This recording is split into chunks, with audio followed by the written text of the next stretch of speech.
What's going on? Wally here.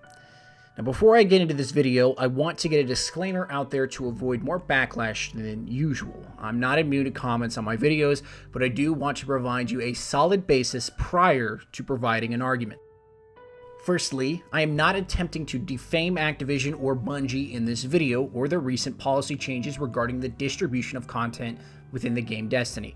I'm only attempting to provide information on why microtransactions have recently come about. I will try to remove my personal bias from this presentation, but doing so in a 100% model is clearly not possible.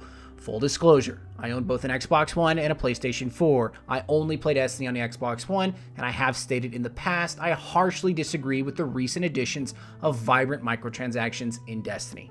But stating an opinion on the microtransactions matter and appealing to your emotion, as I have done in a few of my videos, is not the most logical way to look at information or even provide a solid argument. Yes, I could say, as I already have done, that Bungie and Activision are attempting to nickel and dime their community, especially becoming more prevalent with the $30 Spark of Light boost recently added during holiday sales, which I would go as far to say clearly targeting new and naive players, commonly referred to as Christmas noobs. Had to get that last piece of bias out before I began. Now, to be fair, microtransactions are nothing new. They have existed for some time and is a model that time and time again proves to meet corporate expectations and continues to see sales figures well after launch. For example, a quick Google search on microtransaction sales would deem that Halo 5, an exclusive Xbox title and IP, generated $500,000 since the launch in October, as provided by Microsoft. This number is only expected to grow due to factors that Halo 5 is still in its infancy, and a portion of the proceeds go directly towards funding the Halo World Championship prize pool. This model presented by Microsoft is something that has already existed in an arguably more popular title, Dota 2. As of 2014, Super Data Research estimated that Dota made roughly $80 million out of their microtransaction marketplace provided to players. Dota is 100% free to play, meaning that all is required is to download Steam on your PC, download Dota, and start playing. To see the ROI, or return on investment, on a free-to-play title, Valve must supplement the costs of servers, updates, and tournaments through a microtransaction model, or the game would simply be a drain on resources, something that will never exist to any game company. At this point, you're asking, okay, I understand free-to-play, but what does this have to do with Destiny? Well, Destiny is not free to play, and I've seen many in the community state that it is. It's a pay-once game, supplemented by continued purchases of DLCs. Essentially, Destiny follows more popular pay-once MMOs that call themselves free-to-play.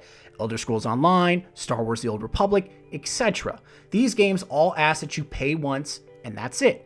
That is, of course, if you don't care for the full feature list. Star Wars The Old Republic is easily the worst of these offenders, locking off inventory slots, quest rewards, and experience to subs or individuals that have bought into microtransactions, aptly named the cartel market for Star Wars.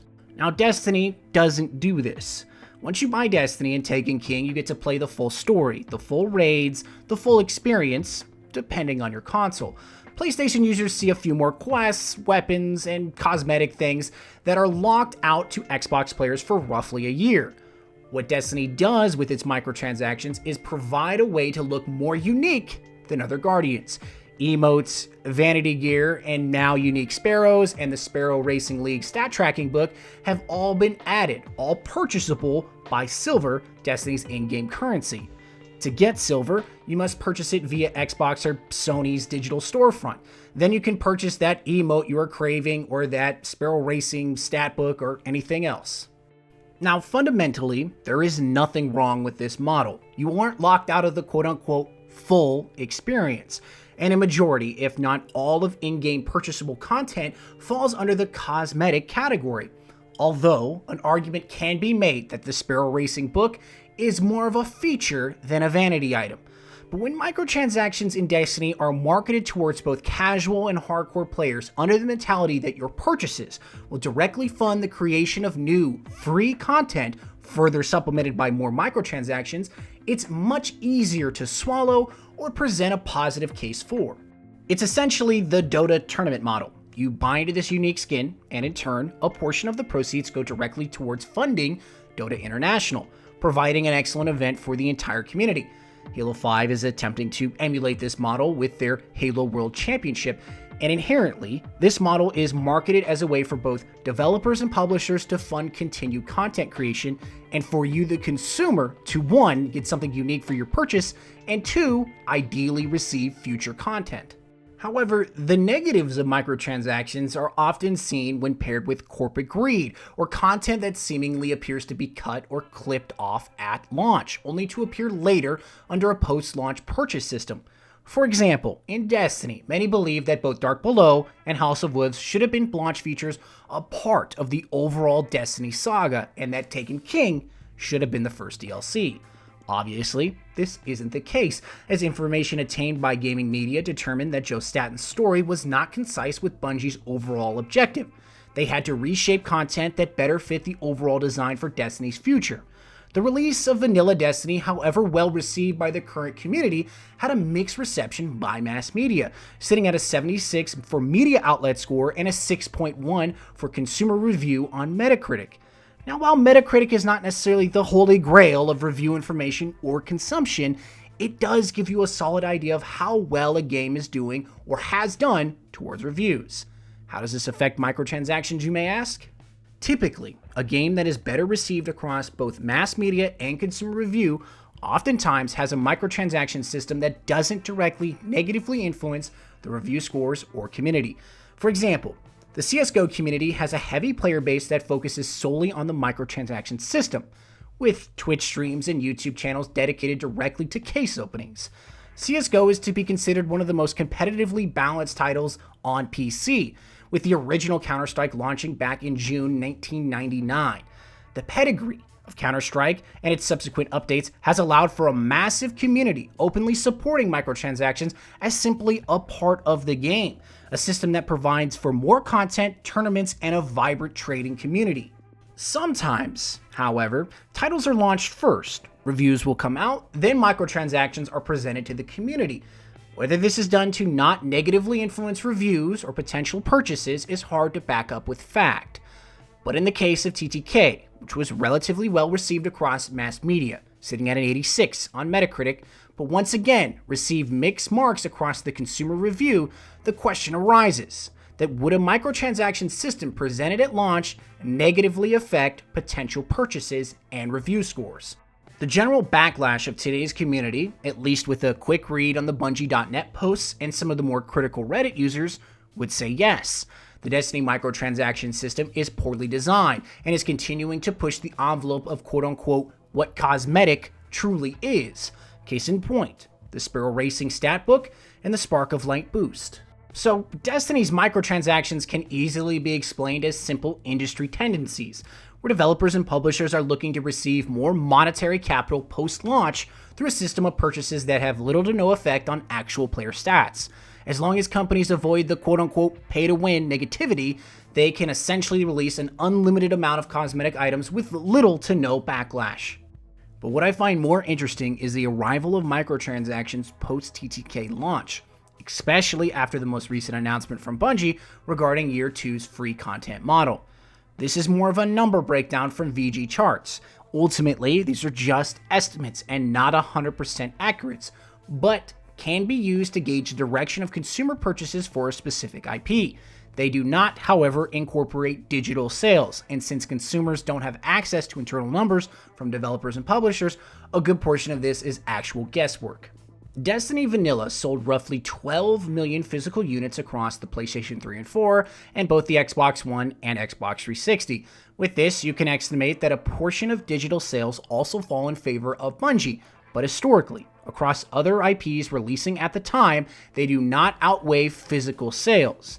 12 million plus, give or take, is an excellent number, a huge price point, and a solid start for Bungie and Activision to continue expansion for Destiny. I do not have access to Dark Below or House of Wolves digital sales, so I cannot in good faith make a comment accurately describing the progression or lack of progression of community numbers. But what I can show you is the limiting physical sales of Taken King. To be fair, Bungie and Activision marketed Taken King as a DLC, and historically DLCs are promptly digital sales. So in the case of TTK, it is hard to accurately portray a solid number base for this argument. With that stated, TTK did incredibly poor when you compare its physical copy sales to that of vanilla Destiny, selling only 2.1 million physical units. However, to further the point that this might not be as negative as it sounds, CEO of Activision Publishing, Eric Hirschberg, went on to say, quote, "Destiny, the Taken King is officially the most downloaded game on day one in PlayStation history, and set the new benchmark for both Destiny total players and peak online concurrency on day one. So it's safe to say the Destiny franchise continues to gain momentum," unquote. But his statement seems to be limited to PlayStation. When presenting information, this is not the full truth. Destiny in no means is a failing title, but when comparing the physical sales from vanilla to Taken King, it seems that there is a potential disconnect between Activision and the overall community. This is further amplified by the disconnect by mass media outlets reporting TTK as a heralding success and the consumer reviews being mixed on its launch. So if sales on Taken King are presumably low, Activision and Bungie see this. To reach a potential bottom line, they understand that DLC is not a sustainable model, especially a $40 price point DLC, which some in the community would argue is not worth the purchase. To supplement the arguable loss of monetary capital on launch sales for TTK, they incorporated a microtransaction system for two potential reasons: to reach the estimated sales provided by vanilla Destiny, and provide a continued sustained content under the guise of quote-unquote free content. If Destiny digital numbers are in the, say, 5 to 6 million mark, half of the vanilla physical sales, it's safe to say that Destiny is still reaching chords within the community, and Activision/Bungie is using the momentum to further encourage microtransactions. Essentially, introducing microtransactions when Destiny is at a high takes advantage of high player population and launch sales, the best of both, a short-term game on launch and the long-term sustain of microtransactions. I would argue that while some of Destiny's microtransactions are questionable, especially some of the price points, it isn't because Bungie and Activision are greedy. These are industry titans, not children playing with blocks. They understand the market, know how to influence consumers through mass marketing campaigns, and know when to best utilize the marketplace for their advantage. Simply put, microtransactions exist in Destiny because this is the best time to introduce them. Their competitors, whether direct or indirect, are all adopting the same model and capitalizing off of the hype of marketing campaigns now, as opposed to years down the line, makes the most sense. Introduce an in-game marketplace when you have a high population and present it as a way to encourage purchases that directly support quote-unquote free content expansions. We live in changing times. Microtransactions are seemingly here to stay because they remain a proven model in business. Why have your customer pay once when he or she can keep coming back to pay more? Whether or not you agree with its implementation in Destiny and further expansions remains a relatively moot point. History shows that once microtransactions enter a specific title, they remain for that title's life cycle. So in the case of Destiny, 10 more years of in-game purchasable cosmetics, level boosts, and anything else they deem worthy to be purchased. The biggest problem I see is when individuals spend their money on this system. They become a target by community members or outside onlookers because of their purchases. If they wish to buy into a model that they feel directly supports them, that's their prerogative. You ultimately have the decision to not buy into the system and also not be against those who have. You could argue that they, the individuals that buy into microtransactions, exemplify the reason this video exists. To that extent, I disagree. The consumer isn't the issue. The model isn't evil, nor is it immoral. It's just good business. However, microtransactions become an issue when the content that should have been in the game at launch is now charged for in small installments. And while Destiny doesn't directly fit this overall issue, some of its items that are up for purchase seem to fall into a category area outside the promised cosmetic-only presentation during the original launch of Taken King. Do you agree? Disagree? Let me know. You guys are awesome, and I appreciate the support.